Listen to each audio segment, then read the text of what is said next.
ગુજરાતના ધનાઢ્ય શહેરોમાં જેની ગણના થાય છે તે છે સુરત।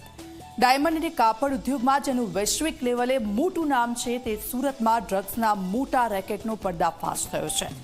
ડ્રગ્સનો કોઈ સામાન્ય જથ્થો નહીં પરંતુ આખી ફેક્ટરી ઝડપાઈ છે। શું છે આ સમગ્ર મામલો જોઈશું આ અહેવાલમાં।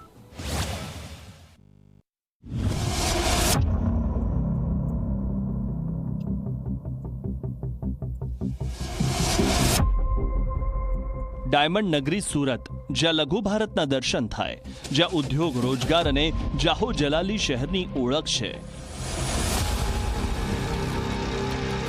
પણ આ જ શહેરમાંથી સામે આવ્યો છે એવો કાળો ચહેરો જે જોઈને કોઈ પણ ચોંકી જાય।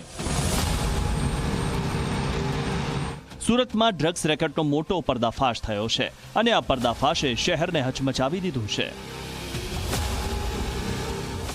આ દ્રશ્યો જોતા તમને લાગશે કે કોઈ રિસર્ચ લેબોરેટરી છે, પણ હકીકતમાં અહીં રિસર્ચ નહીં પરંતુ તૈયાર થતું હતું ખતરનાક એમડી ડ્રગ્સ।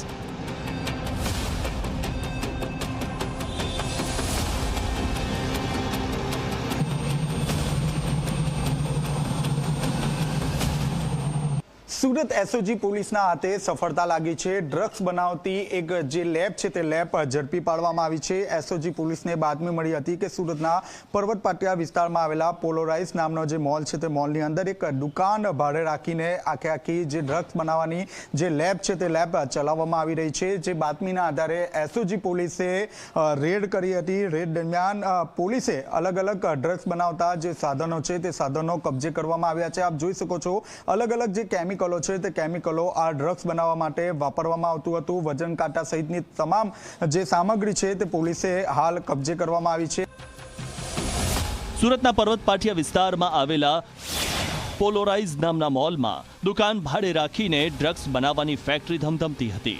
પોલીસે ચોક્કસ બાતમીના આધારે રેડ કરી અને 3 આરોપીઓને ઝડપી પાડ્યા। ડ્રગ્સ બનાવવાનું કેમિકલ, સાધનો સહિત કુલ 20 લાખ રૂપિયાનો મુદ્દામાલ જપ્ત કર્યો છે। આ સમગ્ર રેકેટનો માસ્ટર માઇન્ડ હતો જનક નામનો આરોપી, જે લંડનમાં બેઠો બેઠો સુરતમાં ડ્રગ્સ ફેક્ટરી ચલાવતો હતો। હવે લેબમાં ડ્રગ્સ કઈ રીતે બન્યું, પહેલાં તો અમને એ જ જાણ નહોતી કે અમારી લેબમાં કોઈ ઇલીગલ સબસ્ટેન્સ બને છે। બિકોઝ એ જે બ્રિજેશ કરીને જે છોકરો છે એ રેરલી આપણે જોઈએ ને તો 4 જ દિવસે લેબ પર આવ્યો છે। એનું જોઈનિંગ ભલે 1 નવેમ્બરથી એણે કર્યું હતું, બટ એ રેરલી 2 મહિનામાં 4 જ દિવસ આવ્યો છે કે જે બનાવીને જતો રહ્યો, પછી એ આવ્યો જ નથી। બ્રિજેશ છે એ જનકનો ફ્રેન્ડ છે, જનક જાગાણી, કે જે મારા કોલેજ ટાઈમનો ફ્રેન્ડ છે, જે હાલ લંડનમાં છે। અમે લોકો કોલેજમાં 3 વર્ષ જોડે હતા માલિબામાં, તો એના રેફરન્સથી આપણે બ્રિજેશને રાખ્યો હતો કે ભાઈ અમારે R&Dનું કામ છે અને જે રીતે બીજા રિસર્ચ એન્ડ ડેવલપમેન્ટના સ્ટુડન્ટ બધે જતા હોય છે મશીન યુઝ કરવા કે લેબમાં કે કોઈ ફેક્ટરીઝમાં કે કોઈ કંપનીઝમાં એના રિસર્ચ વર્ક માટે અને પ્રોડક્ટ ડેવલપમેન્ટ માટે જતા હોય છે, એવી જ રીતે બ્રિજેશ અહીંયા આવ્યો હતો એનું કામ કરવા માટે। આરોપીઓ ઇન્સ્ટાગ્રામ, સ્નેપચેટ જેવી સોશિયલ મીડિયા સાઇટ્સ મારફતે ગ્રાહકોનો સંપર્ક કરતા હતા। બ્લુ કલરના કેમિકલ સાથે એમડી ડ્રગ્સ મિક્સ કરીને ક્રિસ્ટલ ડ્રગ્સ તૈયાર કરાતું હતું, જે હાઈ પ્રોફાઇલ પાર્ટીઓમાં વપરાતું હતું।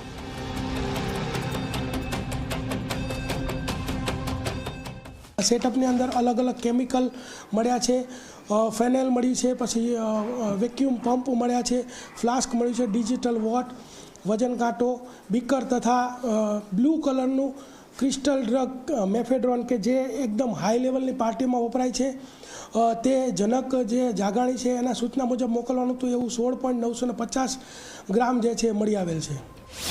બ્રિજેશ વ્રજલાલ ભાલોડિયા, ખુશાલ વલ્લભભાઈ રાણપરિયા અને ભરતભાઈ ઉર્ફે ભાણો દામજીભાઈ લાઠિયા ઝડપાયેલા આરોપીઓ છે, જેમાં 3 આરોપી કેમિસ્ટના સ્ટુડન્ટ હોવાનું પણ સામે આવ્યું છે।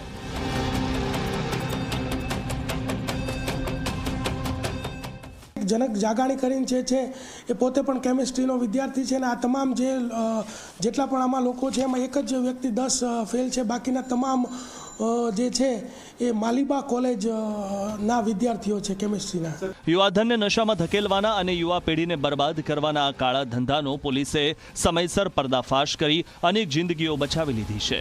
ગૃહમંત્રી હર્ષ સંઘવી દ્વારા ડ્રગ્સ સામે ચલાવવામાં આવી રહેલી સખત મુહિમનું આ એક મોટું પરિણામ છે।